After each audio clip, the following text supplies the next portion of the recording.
Ito na siya, sweetie. Ito na siya. Hello. Hindi. Namaya na lang po. Thank you po. Ayan, nasa place.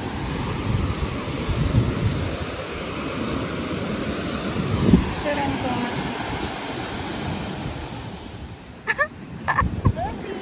Searching, sir. Meron na po. 600, sir. Meron na po. Oo. Sir, dito na kayo. Pagkasingin, sir. Sige po, titingin-tingin lang po muna kayo. Payong ma'am, pero pag-istihan. Sige. Oo, may bayad pala yun. May bayad pala yun. Parang mas gusto ako magpaa. Mamaya.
Apo. Okay.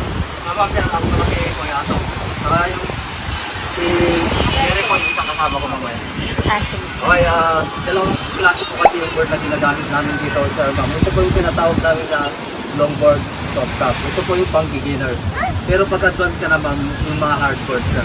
Ang pagkakadiferensya nun, wala siyang rubber sa ibabaw. Solid na fiber siya. Yung fiber kasi siya, nilalagyan siya ng wax sa ibabaw. Para pag nag-ride tayo, hindi siya madulas. So, pero ito may rubber siya. Pero sa ilalim niya, hard din siya. Fiber din siya. Pero sa ibabaw lang may For rubber safety siya. lang sa mga beginner. Pero pag advance ka na kayo mag-sir, yung isa, magaan siyang gamitin. Pero pag kinabahan ka nun, masakit siya. Ito masakit din siya. So kailangan, bago tayo lalabas, natin muna natin yung safety natin. Para alam natin kung ano yung gagawin natin. Pero kung wala ka lang yan sa pagpag. Videohan. Okay, punta po tayo sa parts ng board. Okay, yun po yung nose niya. And then, ang tawag po naman dito ay tail.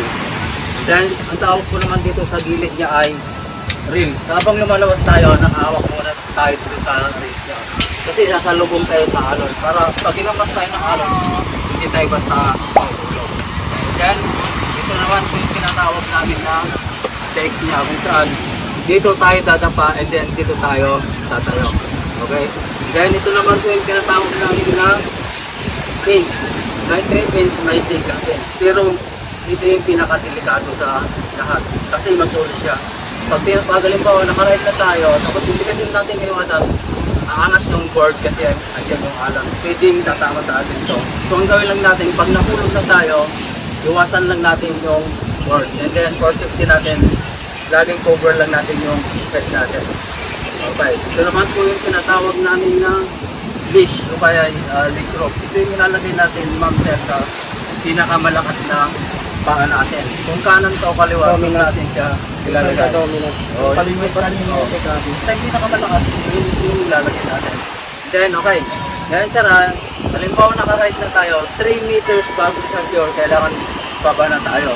Yung pagbaba sir, huwag na huwag tayong tatalon dun sa nose ng board. Kailangan side by side lang siya.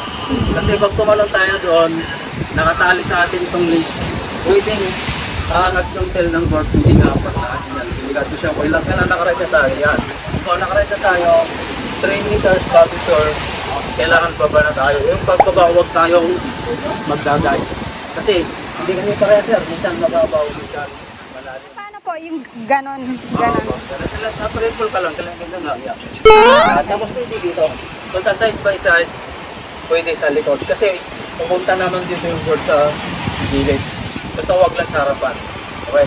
Then ma'am, pag nasa tubig na tayo, sinabi ko, yung lower body natin nasa ilalim ng tubig. Ang nakalabas lang yung upper body natin. So kailangan bago tayo sasakay sa board, upper body muna tayo. Ito. Hawak muna tayo sa release. Dito. Then, ito. Tapos kailangan yung katawan natin magdala lagi nasa hip na siya. Yan, ito. Ito yung tamang position. Yan. Yan.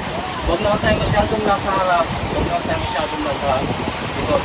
Kasi pag masyadong tayo nasa harap, pagkatulak tayo sakto natin yan, mag-slide siya. Kasi yung bigat natin nasa sa harapan. So kailangan ito. Okay, habang lumalakas tayo, ganito yung pag-awak. Pag-sara ako. Hawak. Tapos pag may alon, awak lang tayo ng 26. Okay. Then, pag sinabi ng ready instructor natin mo ma'am, huwag na huwag tayo nakahawak dito sa ribs. Kailangan dito. Paano po yung pagtatayo ka na po? Dito, pagkahawak mo na. Pag sinabing ready, pag dito, well, hindi naman mabibitaw, mawala ka na ng balance. And then, huwag na huwag tayo gagamit ng tuhod. Kasi, pag nasa tubig ito, malutag siya. Pag ginamit mo yung tuhod, hindi ka po hindi mo bababa lang. So, itutulak-tulak pa rin tama. Oo, ito ganito sa liya. Tapos, 1, 2, push up. Hindi ka gagamit ng tuhod, ha? Oo. Nag-aangat mong gano'n. Tapos, tapos dito. Tapos dito ka na. Oo, yan. Tapos, kailangan yung paa natin lang lagi nasa gitna. Huwag masyadong close ma'am. Kailangan 90 degrees yung wide dyan. And then, pagkaangat ng upper body natin, bend. Basta huwag natin kalimutan mag-bend. Bend mo lang yung dalawang tuhod yan. Tapos huwag kang titingin dito sa board natin. Kailangan dog stretch lang tayo. Yan. 3 meters bago turn. Yung sinabi ko, baba na tayo. Pwede kang talon dito, dito. Yan. Okay, and then, safety natin, cover lang natin yung head natin. And then, iwasan natin yung board. Tapos, yung paghawak ng leash pala sir mga, huwag natin i-ball na ganito. Ito lang, may clearance siya. Ito, lakad lang tayo, pabalik. Hilain mo lang ito, may clearance siya. Basta huwag mo siya nigagan ito. Pabalik po dito.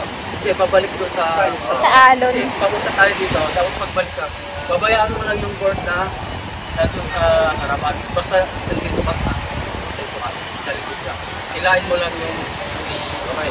Dalawang klase po ng paktay ma'am. Kung kanan ang pinakamalang sa pa mo, ang tawag doon ay regular. Pag booby ka naman, kaliwa naman siya. Ito. Dito tayo nakarap. Booby ang tawag dyan. Okay. Tapos, yung sinabi ko ma'am, always kung safety lang natin, cover lang natin yung Ulo. bed natin. Okay. Ayan, okay ma'am. Marunong po tayo kung makakita. Mababaw lang naman siya. Kasi kasama mo naman kami ma'am. Okay. Ayun po ma'am, sir, practice na po tayo sa mga board natin.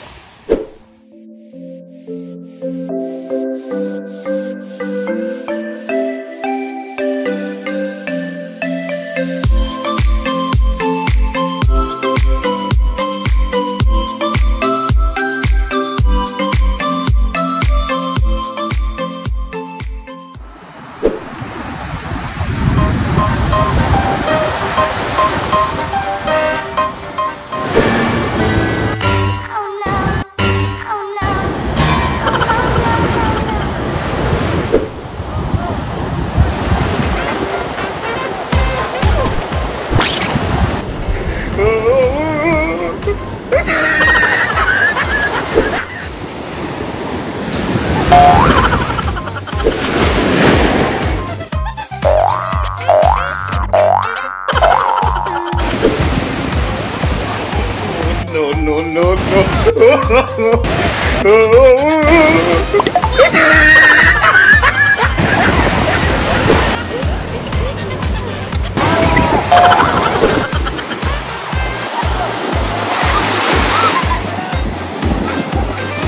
Sa kapuntahan to the moon, road trip.